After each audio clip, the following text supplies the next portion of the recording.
ब्राह्मण और बकरी। बहुत समय पहले एक ब्राह्मण रहता था। एक दिन वह कंधों पर बकरी लादकर अपने घर जा रहा था। रास्ते में उसे 3 ठग मिल गए। उन ठगों का पूरा गिरोह था जो योजना बनाकर लोगों को ठगा करता था। उनका सारा काम सुनियोजित हुआ करता था।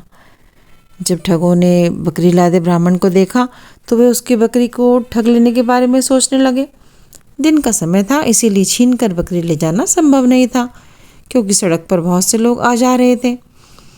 चोरों ने ब्राह्मण का पीछा करना जारी रखा और उसकी किसी एकांत स्थान तक पहुंचने की प्रतीक्षा करने लगे।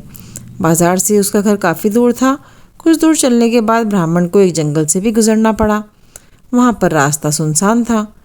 ठगों ने सोचा कि यही जगह ब्राह्मण को ठगने के लिए ठीक रहेगी। उन्होंने योजना बना ली थी। तीनों ठग जंगल में अलग अलग जगह खड़े हो गए ताकि ब्राह्मण को यह न लगे कि वे सब एक साथ हैं। ब्राह्मण की बकरी छीन लेने की उनकी योजना तैयार थी। उन्हें बस सही समय का इंतज़ार था।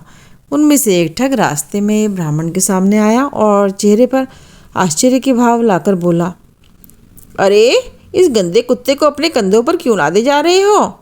ब्राह्मण नाराज होने लगा। अंधे हो क्या? उसने ठग को डांट दिया। दिखाई नहीं देता? मैं बकरी ले जा रहा हूँ। मुझे तो बकरी नहीं, कुत्ता दिख रहा है, ठग ने जवाब दिया। ब्राह्मण अपनी बकरी को ध्यान से देखने लगा।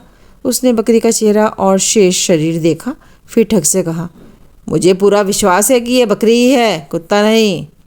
या तो तुमने कभी बकरी देखी नहीं या तुम पागल हो गए हो। जो भी हो, मुझे घर जाने दो। ब्राह्मण कुछ भ्रमित सा आगे चल पड़ा। तभी दूसरा ठग सामने आ गया और कहने लगा, हे भगवान, अपने कंधों पर इस मरे हुए बछड़े को क्यों लिए जा रहे हो? ब्राह्मण इस बार और अधिक भ्रमित हो गया। उसे अपने आप पर ही विश्वास नहीं रहा। तभी ठगों का तीसरा साथी भी वहां आ गया और कहने लगा, मरा हुआ बछड़ा तो बहुत अशुभ माना जाता है। हो ना हो, इस जानवर में कुछ तो विशेष बात है। ब्राह्मण के अंदर डर पैदा हो गया। शायद ये कोई प्रेत है जो अपना रूप बदल रहा है।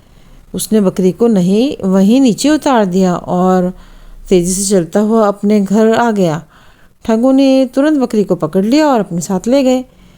इस कहानी से हमें ये शिक्षा मिलती है कि हर किसी को अपनी स्वयं की बुद्धि पर ही विश्वास करना चाहिए, सामने वालों की बातों पर नहीं।